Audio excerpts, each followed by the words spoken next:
Okay, Sherman Liementienen, it's our privilege to have you with us today. Let's hear what you have to say. Thank you for the invite. My name's been mentioned a few times around here as Sherman did this, Sherman did that, but here's what really happens. We do this like we are today here, just as this group here, is because of you. It's because we stood before you and said, put $50 into the pension fund. You're guaranteed the consent decree, PBGC, Employee Retirement Income Security Act. That drives me. And we have a delegation from Duluth here, and I can't tell you how much inspiration they share with me when things aren't going well and you kind of find yourself down here trying to get it back up and get some excitement going. So I want to thank all of you, and especially the group that have been working with me, like you are working with your group you have here today. Thank you very, very much. Bless you all. So we got a lot of work to do here. And what we're involved with and why I'm here today is the fact that we are in the process of developing an organization called the National United Protect Your Pension Group, Committee to Protect Your Pension Group. It's nationwide. We've had a meeting. We've hired legal counsel, and the legal counsel happens to be in Minnesota here. And our offices are going to be in Minnesota. And we also are preparing, well, Mike Walden, which his name was mentioned by Jeff before, he's in Omaha right now addressing a group in Omaha. He is our president. I am the co-chair and the treasurer. And then we have a recording secretary out of Florida. And she is doing all the minutes, and we have conference calls up to 3 hours about once every other week, just to keep in touch. Where are we at with our development is this. The state of Minnesota has in its hands an article of incorporation, and they are going to approve it, we hope, by this coming Wednesday. Okay, and we're setting up also, we have Rita Lewis. Butch Lewis was a very strong advocate of the pension fund, stop the crisis in the pension fund. His wife, Rita Lewis, is going to have a survivor chapter in this group, so people could contact her as to what's going on. Our internet system will be set up soon. We have made a contract with a group out of Nashville, Tennessee, and we have authorized the payment to go forward with that, and everybody will be given the opportunity to tap into that. And so we're working really, really hard about that. Also, the attorney we have being in Minnesota, and then we are in the process right now negotiating with a gentleman that's one of the top 5 litigators, if you will, in America. He's come highly recommended. That process started to take place last Tuesday, and hopefully we can consummate an engagement of service from him as long as we can get the price we want. You know, attorneys, how you doing, Ann? No. Nobody's paying her to be here, so here we are, right? She has passion. There you go. Huh? So anyhow, that's where we're at with this stuff. And the office is in Cloquet, Minnesota. We have a post office box there. And also, that's where I live as a treasurer. And we're going to operate on donations to start. And we've already received a surmountable amount of money that's been accounted for. And I'm not here to ask for money at this point, but I wanted you to know that you have another step that's being developed through the what I call innovative thinking by Mike Walden, Mary Packett in Omaha, the people in Wisconsin, the people in Minnesota here. You got a great organization, and Local 120 has been so generous in allowing us to have our message heard over there as well. So we thank you, all of you, for that. Here's what our mission is, so you understand. The National United Committee to Protect Pension exists to ensure that hardworking Americans are paying into a pension fund that will remain solvent. We are united in the effort to educate, inform, and advocate for accountability from the pension fund, reform the restoration of the multi-employer pension funds all across America, to exist and make a difference, to develop a new standards to safeguard all retiree pension funds. We're reaching out beyond the central states. We're going to make this a national committee, and there has already been some contacts made with various locations throughout the United States that they have contacted us. So what I'm going to share with you today is here's a little bit about where we're going right now. The big thing we have to have is patience, patience, patience. And solving the central states pension problem will take time, and at a minimum, most likely months, if not more than a year or even perhaps longer. Several steps must be taken, and they will proceed slowly. We see the steps as follows. At the national level, the new administration needs to be installed, and key cabinet members central to and able to influence our movement. It's a lot of work. We got to get this done. They got to be brought up to speed. The most important of these, aside from the White House itself, are the Labor and Treasury secretaries. You heard a lot of comment about Feinberg. He's a friend of the working people, and he probably will be not there any longer when the new administration comes in. Accomplishing this step will require your continued cooperation with letter writing to your local lawmakers. We've heard a lot about that today. And your continued to your congressmen and once they're seated. Every single communication makes an impression. No matter how light it might be or how strong it might be, you don't have to be a professional. Express your views, as has been mentioned here this morning. So please keep those cards and letters and those emails and petitions going. They will pave the way for the work that the National Committee and other chapters of the National Committee will have. A serious effort must be made to look at the administration of Tom Nyhan of Central States. We got to get somebody there that is going to be leading that understands it and has compassion. There is no compassion with Tom Nyhan.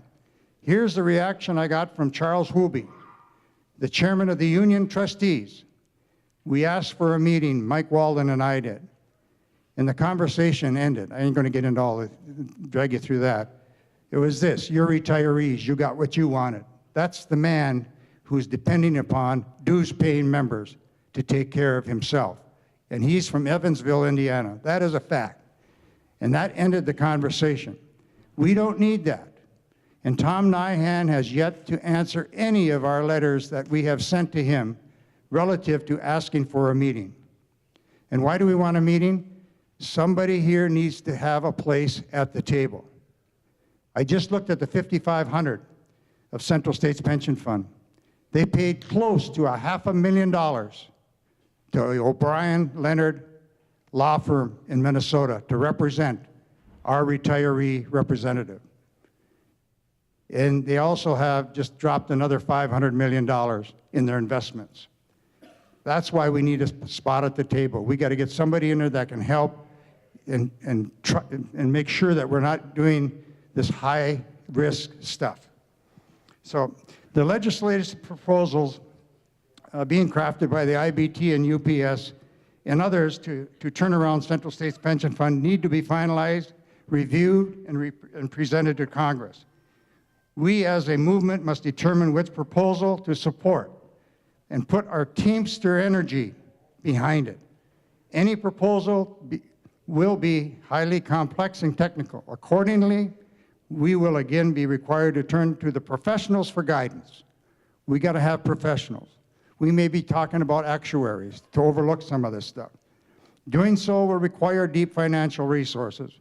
So once again, as we've done here this morning, we stress your need for continued financial assistance. This is all volunteer stuff. Nobody's getting paid. The investigations into Central States currently being conducted by the GAO, General Accounting Office, must be concluded. And that's why we need patience. Don't expect anything to happen quickly. That investigation could help us. It will never hurt us, that's for sure. They're on notice there. The deadline for completing these investigations, as far as we know, is sometime in June 2017. These investigations are the cornerstone of our argument that Central States should receive some form of financial assistance underwritten by the federal government to alleviate its impending bankruptcy, as was mentioned here by our legal counsel. These investigations we need to press for timely completion of these investigations, and if they disclose any neglect or wrongdoing emphasizes our argument, Central States should be treated by the federal government as a special case since its stewardship, the stewardship of Central States has been under the guidance of the federal government and the U.S. Treasury Department since 1984. And they are responsible. Their stewardship by the department under the consent decree is a total failure. There's nothing that's been done there that has been aggressive for the interest of the retirees. The new Congress needs to be pressed for prompt action to avert the future insolvency problems confronting the multi-employer side of the PBGC. Its premiums have historically been ridiculously inadequate to insure the hundreds of billions of dollars of pension liabilities it now guarantees. PBGC is a private agency of the federal government. I don't know how many of us knew that. I didn't realize that, and I was working for the Teamsters and for its members, and I knew nothing about that. And does not receive any taxpayer money whatsoever. But here's how it works. Its liabilities always have been and continue to be funded exclusively by the premiums paid by the pension fund it insures. The dollars for these premiums come from the contribution employers make to these pension funds through the collective bargaining process. Congress, however, not PBG itself, sets the premium levels. So we got to talk to our congressmen about that. Why are we getting by with less premiums than those non-multi-employer, which guarantees up to $51,000 a year in pension benefits? It's an issue, and we got to understand that. And there's again where we contact our congressmen. We've got a good representative on the legislative side here in Minnesota. So the responsibility of getting the premiums higher in the pension would have to fall on the union and the employer bargaining parties whose respective members and employers participate in the funds. We as a movement need to lobby Congress to act immediately to correct the existing system for setting PBGC premiums. This cannot wait. We got to lobby for that. Set higher premiums. This sort of lobbying will require professionals who in turn will need to be paid for their services again. So we're talking about some expenditures here, but this is where the money is going to go under our national committee. So if there's another example of why we need financial support as we go forward. We are working daily on your behalf.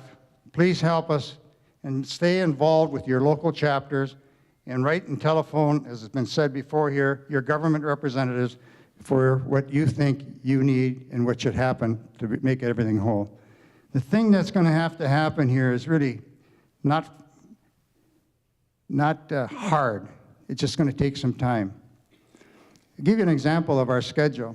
Today I'm here. Mike Wallen is in Omaha. Monday, we're in Washington, D.C. for 4 days with Dennis Korn as well. Dennis Korn also is working with us on the National Committee side. I'm sorry, Dennis, I didn't mention at the beginning. I always say Dennis Fargo, so I missed you, buddy. But we're going to be there for 4 days. We have a meeting. We were invited to a meeting by Congressman Robert Scott, and he's a ranking high official of the Democratic Party on the Labor Management Workforce Committee. We're going to meet with him on Tuesday morning and his staff, his legal counsel. I'm sorry? That's good. Hey, I'm with you. So anyhow, we're going to meet with him, and we're going to get an opportunity to introduce the National Committee and also review, if you will. We're going to have people from West Virginia. He's from Virginia. And we have people coming from Virginia as well.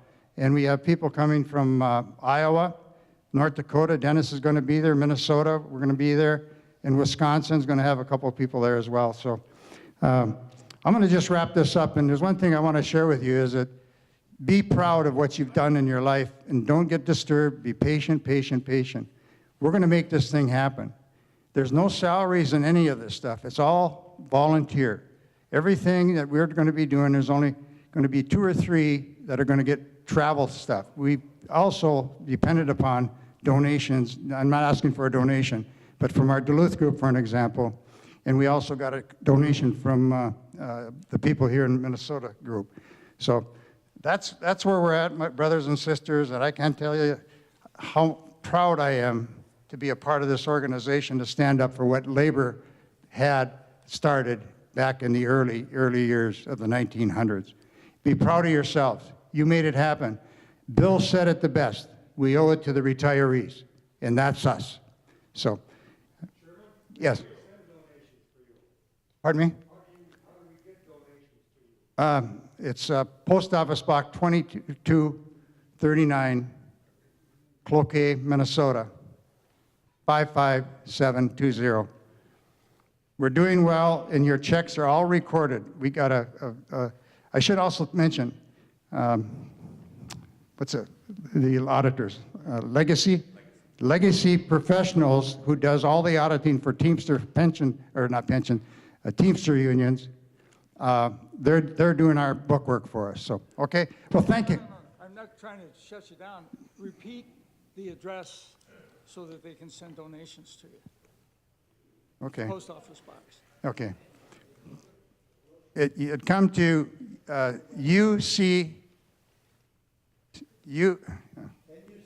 NUCPP, Post Office Box 2293, Cloquet, Minnesota, 55720. And you will get a card that says that you have donated. We haven't got all that stuff put together yet, but you can rest assured that that money is going to be well spent on your behalf.